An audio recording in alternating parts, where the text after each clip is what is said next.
بسم اللہ الرحمن الرحیم۔ فرحاد علی تیمور، دیوتا، ایک بہت ہی اچھا داستان، ایک ایسے نوجوان کی کہانی جس کی صلاحیتوں نے دنیا بھر کے طاقتور ملکوں اور انسانوں کو دھول چٹا دی۔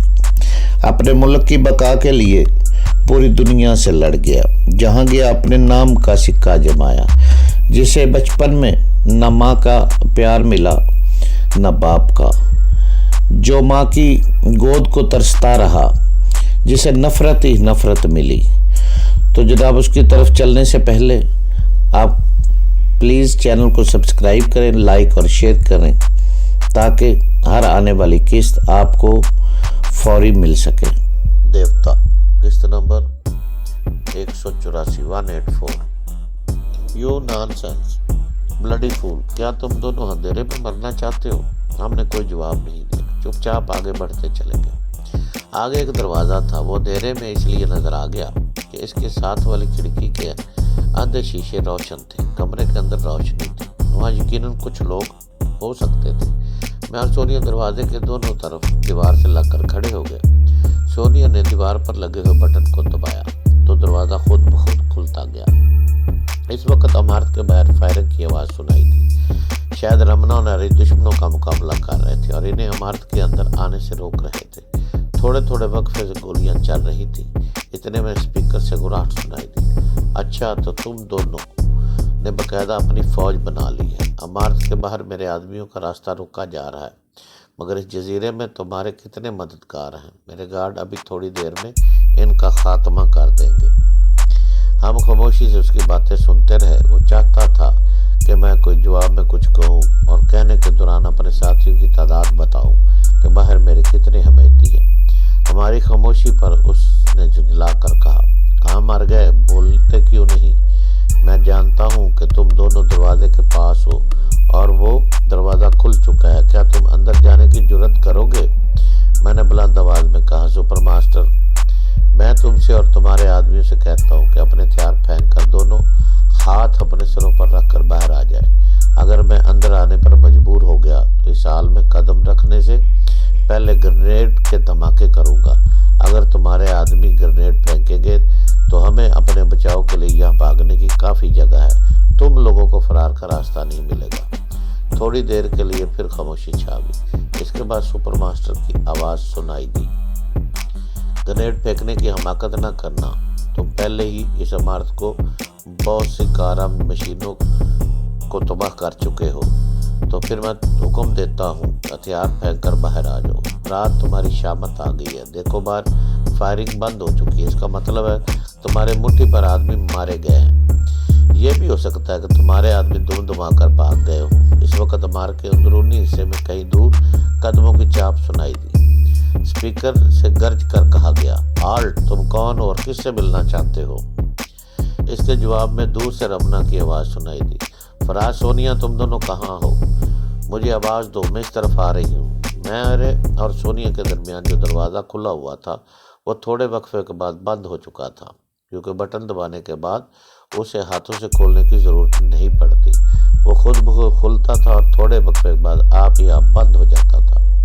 سونیا نے دروازے سے گزر کر میرے قریب آتے ہوئے دھیمی آواز میں کہا، ٹارچ مجھے دو، میں رمنا کو لے کر یہاں آتی ہوں۔ میں نے اسے ٹارچ دے دی، پھر وہ اندھیرے میں مجھ سے کب دور ہوئی یہ پتہ نہ چلا۔ دیوار سے لگا خاموش کھڑا رہا۔ ذرا دیر بعد اسپیکر سے پھر آواز سنائی دی، فراد، خاموش کیوں ہو گئے ہو؟ رمنا تمہیں پکار رہی ہے، اسے جواب دو۔ میں نے ہنستے ہوئے کہا، جواب دینے کی کیا ضرورت ہے؟ کیا تم نہیں جانتے کہ سونیا رمنا کو سونگھتے ہوئے خود اس جواب بن کر اس کے پاس پہنچ جائے گی؟ تم تاریک اسکرین پر گھورتے رہو، تمہیں کچھ نہیں نظر آئے گا۔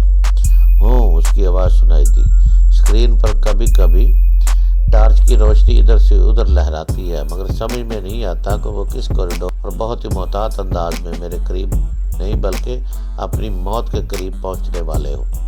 میں نے پھر ہنستے ہوئے طنزی انداز میں کہا، رسی جل گئی پر بل نہیں گئے۔ کیا اب بھی تمہیں یقین ہے نہیں آیا کہ اس عمارت کے باہر تمہارے آدمیوں کو شکست نصیب ہو رہی ہے؟ ہمیں ناکامی ہوتی تو رمنا گھبرائی ہوئی ہمیں تلاش کرتی، مگر اس آواز میں اس کا لہجہ بتا رہا ہے کہ وہ مطمئن ہے۔ میری بات درست نکلی۔ اس وقت سونیا میرے قریب تھی اور اس کے ساتھ دو ساتھیوں کو لے کر آ گئی۔ رمنا نے طریقی میں میرا ہاتھ تھام کر مجھ سے کہا، بہت دیر سے تم لوگوں کی کوئی خیر خبر نہیں مل رہی تھی، اس لیے میں 2 ساتھیوں کو لے کر یہاں تمہیں تلاش کرنے آ گئی۔ میں نے پوچھا، باہر کی کیا سچویشن ہے، بتاؤ۔ باہر ابھی تک ہمارا پلہ بھاری ہے، سپر ماسٹر کے مسلح جوان پیچھے ہٹ گئے ہیں، کتنے دشمنوں اب وہ بہت زیادہ محتاط ہو کر پلاننگ کر رہے ہیں۔ تم بتاؤ کہ ماسٹر کا کو پتہ چلا؟ اسپیکر سے سپر ماسٹر کی آواز سنائی دی، رمنا تم بھی آستین کا سانپ ہی نکلی، اس لیے میں نے سخت پہرا لگا دیا تھا۔ مجھے شبہ ہو گیا تھا کہ تم فراد کا ساتھ دو گی۔ اچھی بات ہے، ذرا صبر کرو، میں تمہیں ننگا کر کے شکاری کتوں کے آگے نچواؤں گا۔ پھر وہ بلند آواز سے عمارت کے باہر کھڑے ہوئے مسلح آدمیوں کو مخاطب کرنے لگا۔ شاید اسی مقصد کے لیے عمارت کی چھت پر بھی اسپیکر لگا دیے گئے تھے۔ وہ کہہ رہا تھا، میرے وفادار سپاہیوں، تمہارا سپر ماسٹر بول رہا ہوں، ہمت نہ ہارو، تمہارا سپر ماسٹر موم کا بنا ہوا نہیں ہے۔ میں نے فراد اور سونیا کو گرفتار کر لیا، ابھی رمنا عمارت کے اندر آئی ہے، وہ بھی گرفتار ہو چکی ہے۔ یہی موقع ہے، فوراً آگے بڑھو اور عمارت کے کھڑے ہوئے مٹھی بھر غداروں کو خاک میں ملا دو۔ اس نے یہ جھوٹ بول کر زبردست چال چلی تھی۔ اس کے بات کرتے ہی اچانک فائرنگ شروع ہو گئی۔ رمنا نے اپنے ایک آدمی سے کہا، فوراً دوڑتے ہوئے جو اور اپنے ساتھیوں تک یہ خبر پہنچاؤ کہ سپر ماسٹر جھوٹ بول رہا ہے، ہم سب اس کی قید میں نہیں ہیں بلکہ اب اس سے ٹکرانے ہی والے ہیں۔ اس کا ساتھی ٹارچ لے کر وہاں سے دوڑتا ہوا چلا گیا اور اس نے بلند آواز سے کہا، سپر ماسٹر اب میں 5 تک گن رہا ہوں۔ میں نے کہا، اگر تم اپنے ساتھیوں کے ساتھ باہر نہیں آئے تو پھر میں گرینیڈ کے دھماکے کر دوں گا۔ 1 2 3 سونیا نے بٹن دبا کر پھر اس دروازے کو کھول دیا۔ ماسٹر کی آواز آئی، ٹھہرو، میں نہیں چاہتا کہ تم یہاں کی مشینیں تباہ کرو، باہر آ رہے ہیں۔ اس کی باتوں سے اس کی مکاری ظاہر ہو رہی تھی۔ میں کبھی یقین نہیں کر سکتا تھا وہ اتنی آسانی سے شکست تسلیم کر کے ہمارے سامنے آ جائے گا، مگر میں مسلطن خاموش رہا۔